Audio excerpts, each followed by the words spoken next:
दोस्तों, जैसा कि मैंने बताया, इस समय मैं दिल्ली से बाहर हूं और बागपत आया हुआ हूं। और अभी मैंने आपके सामने जो यहाँ की गन्ना मिल है, कोऑपरेटिव गन्ना मिल जो सरकारी मिल है, वहाँ की तस्वीर पेश की। वहाँ कुछ किसानों से मैंने बातचीत भी किया। तो वहाँ से लौटने के बाद खेकड़ा की तरफ मैं लौट रहा था। तो यहाँ गांव फकरपुर पड़ता है। मुझे बताया गया कि यहाँ लोकल एक पंचायत हो रही है, और तो मुझे लगा वहाँ भी मुझे पहुँचना चाहिए और लोगों से बातचीत करनी चाहिए। तो सबसे पहले मैं आपको दिखा दूं कि यहाँ देखिए पंचायत चल रही है। फकरपुर गांव की इस पंचायत में भारी तादाद में लोग इकट्ठा हैं। आप देख लीजिए, यहाँ बुजुर्ग भी हैं, नौजवान भी हैं, महिलाएं थोड़ी कम हैं। तो हम इन्हीं से पूछेंगे महिलाओं की भागीदारी यहाँ क्यों नहीं हो रही है, क्योंकि दूसरे इलाकों में बड़ी भागीदारी महिलाओं की दिख रही है। लेकिन ये पंचायत बताती है कि जो 3 कृषि कानून सरकार ले आई है, राष्ट्रीय स्तर पर उसके खिलाफ तो बड़ी गोलबंदी चल रही है। जमीनी स्तर पर क्या तैयारी चल रही है, इसके जरिए, क्योंकि मीडिया एक माध्यम हो सकता है जो आप तक बात पहुंचा सकता है, मैं पहुंचाने की कोशिश कर रहा हूं। तो फकरपुर में आया हूं और जिस शख्सियत से मैं आपको मिलवाने जा रहा हूं, उससे बातचीत की शुरुआत करूंगा और लोगों से भी यहां बातचीत करूंगा। तो मैं बताऊंगा, आपके सामने जो चेहरा दिख रहा है, ये डॉक्टर जगपाल सिंह जी हैं। और अभी नया परिचय इनका मैं बताना चाहूँगा। ये यहाँ जो रालोद है उसके जिला अध्यक्ष बनाए गए हैं। जिला अध्यक्ष बने ना आप? तो ये आज इनका स्वागत भी हुआ है, यहाँ पंचायत भी चली है और सारे मुद्दों पर बातचीत भी हुई है। तो डॉक्टर जगपाल सिंह की केवल यही पहचान नहीं है। ये परिवार जो है एक विरासत का परिवार है। इनके दादा साहब, बाप के बाप नहीं, हमारे पिताजी, आपके नहीं, बाबा मेरे हाँ, चौधरी जगजीत सिंह, डॉक्टर रंजीत सिंह थे हमारे भाई, बड़े भाई। और हमारे पिताजी थे मुरारी लाल जी, आज़ाद हिंद फौज के फ्रीडम फाइटर। ये देखिए, विरासती फैमिली है जो फकरपुर गांव में रहती है। ये हम लोगों का सौभाग्य है, उनके विरासत से हमको आज मिलने का मौका मिल रहा है। उनके जो ये पीढ़ी है, वर्तमान पीढ़ी है, उससे मिलने का मौका मिल रहा है। और ये काम करवाया है डॉक्टर राघवेंद्र जी ने, जो इन्हीं के भतीजे लगते हैं। तो सबसे पहले आप ही शुरू करते हैं। ये जो आज आपने यहाँ पंचायत की है, किस मकसद से आपने पंचायत की है?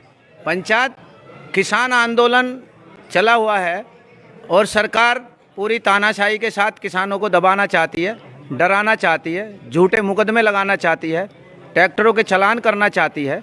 तो किसान को बल देने के लिए, जागरूकता पैदा करने के लिए और तीनों कृषि बिल के बारे में किसानों को बताने के लिए ये आज पंचायत रखी गई है। जगपाल जी, अगर आपसे पूछें तो जो भागीदारी हो रही है बॉर्डर पे, खास करके गाजीपुर बॉर्डर सटा हुआ है, यहाँ के लोग वहीं जा रहे होंगे, तो बाकी जो जिले हैं पश्चिम के, मुजफ्फरनगर और मथुरा से लेकर तो बागपत से भी क्या उसी तरह की भागीदारी हो रही है? जी बिल्कुल, पूरी भागीदारी है। लोग जाते रहते हैं और यहाँ तो नज़दीक है, तो सुबह को खाना वगैरह सामान लेके जाते हैं और शाम को देर सार लौट आते हैं। सुबह को फिर ट्रैक्टर लेके चले जाते हैं, गाड़ियों से चले जाते हैं, क्योंकि नज़दीक है। तो यहाँ से रसद भेजना, खाना भेजना, सामान भेजना अच्छा रहता है। अभी आपसे पूछें यहाँ जो, क्योंकि गन्ना बेल्ट है, गन्ना का सवाल सबसे प्रमुख सवाल होता है, तो किन समस्याओं का सामना करना पड़ रहा है? और चूंकि राजनीतिक पार्टी का प्रतिनिधि हैं, तो उसको कौन कौन सवाल हैं जिनको आप उठा रहे हैं? गन्ना का सबसे बड़ा सवाल तो 4 साल से सरकार ने उसका मूल्य बढ़ाने का काम नहीं किया। सरकार कहती थी कि 2 गुनी आमदनी करेंगे, लेकिन 4 साल से इन्होंने एक पैसा भी किसान की गन्ने की फसल का बढ़ाने का नहीं किया। और किसान का जो गन्ने का लागत लगती है वो करीब 20-22 गुना बढ़ गई है। खाद के दाम बढ़ गए हैं, डीजल 60 रुपये से 80 रुपये का हो गया है। बिजली के बिल, इस सरकार ने किसानों की बिजली के बिल 4 गुने कर दिए हैं। तो किसान की आमदनी नहीं बढ़ रही है, किसान का खर्चा 2 गुना नहीं 6 गुना बढ़ गया है और आमदनी उसकी 4 साल से कोई बढ़ी नहीं है, घट रही है। ये स्वामीनाथन रिपोर्ट इन्होंने लागू करने की बात की थी, 14 दिन में गन्ना भुगतान की बात थी। अभी भी पिछली साल का गन्ना मूल्य बकाया है हमारा, और इस साल का तो अभी एक पैसा भी नहीं मिला है। ये कहते थे कि 14 दिन में करेंगे भुगतान, और अगर नहीं होगा तो ब्याज सहित करेंगे, लेकिन वो तो जो मूलधन है, जो गन्ने का पैसा है, वो ही नहीं मिल रहा। ब्याज और 14 दिन तो की बात ही नहीं है। तो अगर आपसे पूछें, देखिए आप विपक्ष में हैं जी, और सवाल वो आपसे ही होगा जी। अगर सरकार नहीं कर रही है, सरकार फेल कर रही है, तो विपक्ष क्या कर रहा है? विपक्ष इनका विरोध कर रहा है, इनकी नीतियों का विरोध कर रहा है, गांव-गांव में जाके लोगों को जागरूक कर रहा है कि ये आपके साथ कितना बड़ा धोखा कर रहे हैं, इन्होंने आपके साथ क्या वादा किया था और आज ये आपकी ज़मीन का निजीकरण करने जा रहे हैं। आपके हमारा जो एमएसपी मूल्य है उस पर कानून बनाना नहीं चाहती है सरकार। किसान की यही तो मांग है कि जो एमएसपी है उसे कानूनी दर्जा दीजिए, जो भाव गवर्नमेंट तय करती है उससे कम मूल्य पे कोई भी आदमी ना खरीदे, चाहे वो प्राइवेट व्यापारी हो या सरकार हो। मैं आपके पास आऊँगा और बातचीत करूँगा, क्योंकि आगे जो प्लान और रणनीति आप बनाए हैं। जरा बाबा से पूछ लूँ। बाबा, आप हमको बहुत बुजुर्ग लग रहे हैं, कितनी उम्र हो गई आपकी? उम्र होगी 70-80 साल। अरे 70-80 तो बड़ा लंबा हो जाता है? चलिए 70 मान लेते हैं। हाँ।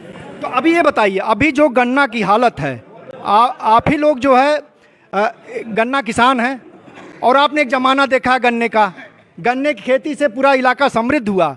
तो पहले जो गन्ना खेती होती थी, आज दोनों की तुलना की जाए तो क्या निकलेगा? पहले काम अपने हाथ से भी हो जाते, कोल्लू से मारे। अब सारा गन्ना मिल में गिरना पड़ा है, गवर्नमेंट के अंडर में भाव रहे, भाव वह पूरा देती नहीं, खर्चा बढ़ रहा है बहुत ज़्यादा। खर्चा बहुत ज़्यादा बढ़ रहा है। तो अब जो है खर्चा बढ़ रहा है, घाटा बढ़ गया, तो कैसे चल रहा है जीवन किसानों का? मजबूरी इनकी तो बहुत है, तो उसे गिरना पड़ा है, वो मजबूरी में कर रहे हैं। वो आदत पड़ रही खेती करने की, घाटे में चल रहे हैं। घाटे में चल रहे हैं। अच्छा, मुझे बताया गया, सर आप बताइए, मुझे बताया गया वहाँ की जो गन्ना किसान हैं, जो पिछले दिनों जितनी आमदनी आय थी सामान्य तौर पे, उससे करीब 30-40% का घाटा हुआ, नुकसान हुआ है, लोग नुकसान में गए हैं। क्या ये बात सच है? सच है। बताऊं, आपको बताता हूं मैं। हाँ, बताइए। सच क्या है? किसान को खाद्य पदार्थ मिलता है, पहले 50 किलो का कट्टा आता था, रेट कम होता था, और आज किसानों का 45 किलो का कट्टा आता है और रेट ज़्यादा है। जो खाद का था, खाद का पहले 50 किलो, सब 45 किलो कर दिए उसको। जी, और बताइए। दूसरी देखिए आप, जो भी हमारा गन्ना किसान के लिए बिजली है, हाँ, वो इतनी महंगी कर दी है, और किसान उसका पेमेंट नहीं कर पाता, क्योंकि उसको पैसा नहीं मिलेगा, मिल कोई पैसा नहीं दे रहा। आज तक 5 साल से हमारी गवर्नमेंट ने एक पैसा नहीं बढ़ाया गन्ने पे, कोई रेट नहीं बढ़ाया।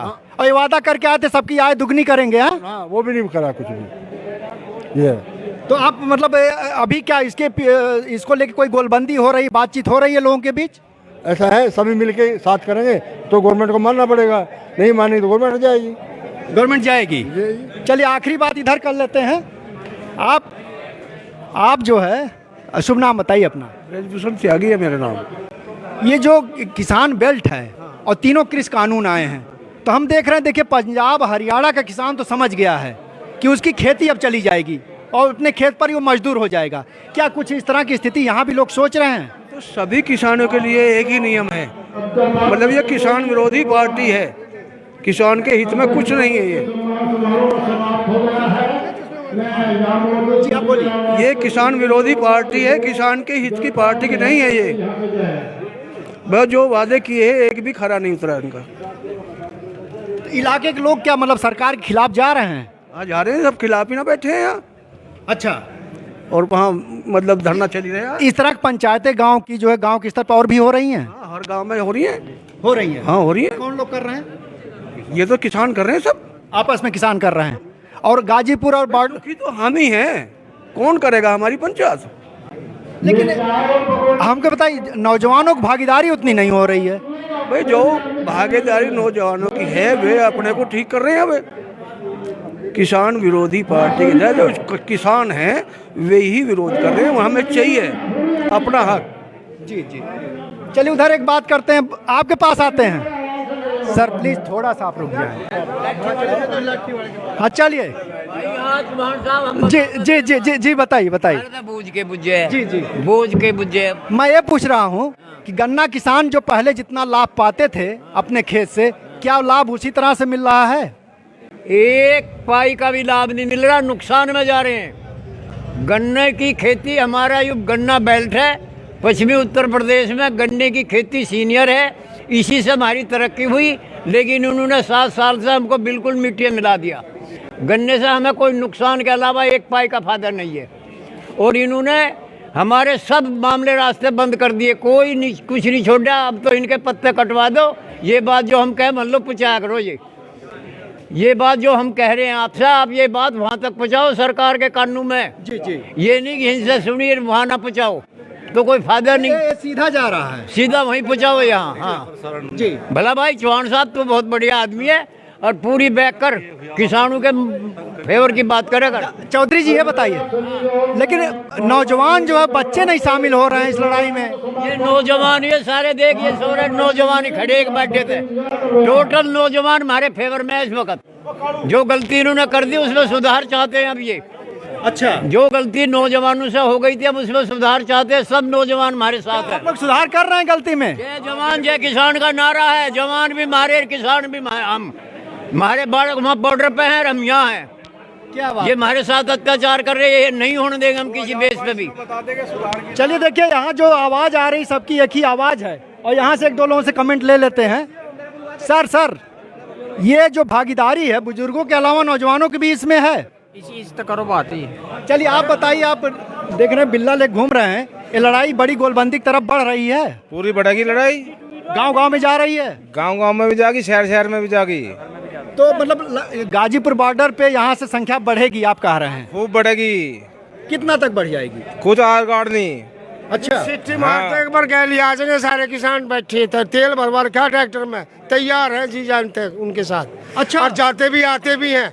हाँ, वे वहाँ बैठे तो हम मतलब वही जा रहे हो हम।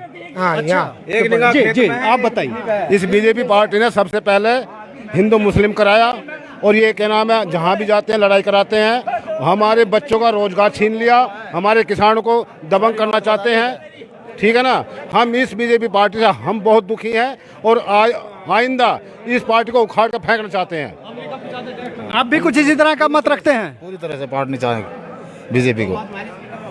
भाई साहब हमें तो मौका मिला बहुत दिन में, हम तो पाड़ के फेंक देंगे इसकी जड़ नाश कर, क्या ना तुम्हारा इसको जड़ से उखाड़ के फेंक देंगे। फेंक देंगे जो जड़ से फेंक देंगे। मतलब हमें तो बच्चों को पता बीजेपी पार्टी नहीं है, गुमराह पार्टी है ये लोगों को गुमराह करती है, अच्छा फिर राज करना चाहती है। हमारे के अंदर फूट डाल दिया, जवानों में किसानों में वो डाल दिया, फूट डाल दिया। किसान हमारा आज दुखी है, और जवान वहाँ खड़ा है, आमने सामने तीर लगा दिए। हिंदू मुस्लिम इन्होंने करवाई ना, इन्होंने किसने करवाई? इन्होंने करवाई, किसान सब अलग अलग कर दिए। हमें तो अब ज्ञान आया कि हमारे गल के कर रहे हैं, हम तो भाई जड़ का पाट देंगे इसके एक करके सब। जवान के हाथ में बंदूक और किसान के हाथ में गंडासा, आमने सामने बाप बेटा कर दिए इसने। ट्रैक्टर ऐसे कर रखे, ट्रैक्टर कैसे कर रखी, टंकी भर का फुल और रेस खोल रखी, 2 घंटे में लगा देंगे अमेरिका भी जो जाना पड़ेगा। देखिए सब लोग कह रहे हैं कि 7 तारीख में वहाँ जाएंगे ढिकोली। तो देखिए जमीनी स्तर पे गुस्सा। अब आखिरी दौर में जगपाल जी अब आपसे आखिरी बातचीत मैं खत्म कर रहा हूँ आप पर। देखिए जगपाल जी से मैंने जगपाल जी से शुरू किया था और इन्हीं से पूछता हूँ। तो जगपाल जी अब देखिए किसान तो तैयार है जी, वो कह रहा है किसानों मजदूरों को, किसानों और जवानों को ही आमने सामने खड़ा कर दिया गया है। तो इसको आप कैसे पाटेंगे, क्योंकि सरकार के हाथ में जवान है जी, जो सेना है पुलिस है उसके हाथ में है, वो तो सामने खड़ा कर दिया है। इससे निपटेंगे कैसे आप? ये तो सरकार की नीति है, बांटो और राज करो। पहले हिंदू मुसलमान में बांटा था, अब किसान के बच्चों को और किसान को आमने सामने कर रहे हैं। वो सब हमारे बच्चे हैं, उन सब से हमारी बात होती है। और ऐसा भी है कि एक हमारा जवान वहाँ खड़ा है देश की सीमा पे, और उसके जो पेरेंट्स हैं, उसके माँ बाप हैं, वो यहाँ दिल्ली के बॉर्डर पे धरना दे रहे हैं सरकार के खिलाफ। तो ऐसा नहीं है, इसमें सरकार को मुँह की खानी पड़ेगी। और ऐसा ना हो कि जो सरकार के नुमाइंदे हैं, सरकार की ताकत है, वही सरकार के खिलाफ खड़ा हो जाएं। जो हमारे बच्चे हैं वो माँ बाप के खिलाफ नहीं जाएंगे, और उन्हीं का सहयोग भी किसान के ऊपर आंसू गैस छोड़ी गई तो किसान ने उप नहीं की। किसान के सामने कटीले तार लगाए गए तो उसने उप नहीं की। किसान के रास्ते में गड्ढे खोदे गए तो उप नहीं की। किसान का काम है कि हम गांधीवादी तरीके से अपनी बात को कहते रहेंगे जब तक सरकार नहीं मानेगी। और वो सब बच्चे भी हमारे हैं जो फोर्स में हैं, पुलिस में हैं, उन लोगों को भी समझ आने लगा है, तो वो लाठी मारेंगे नहीं अब हमें। वो उनकी मजबूरी है कि वो किसानों के सामने खड़ा होना पड़ रहा है उनको अपनी ड्यूटी पे।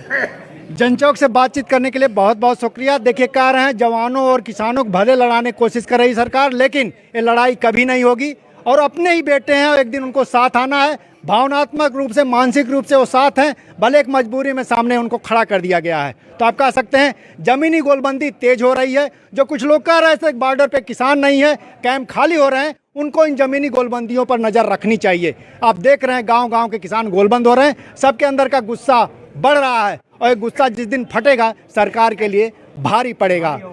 बागपत से, फकरपुर से, जनचौक के लिए मैं महेंद्र मिश्र। मकान बता दे 36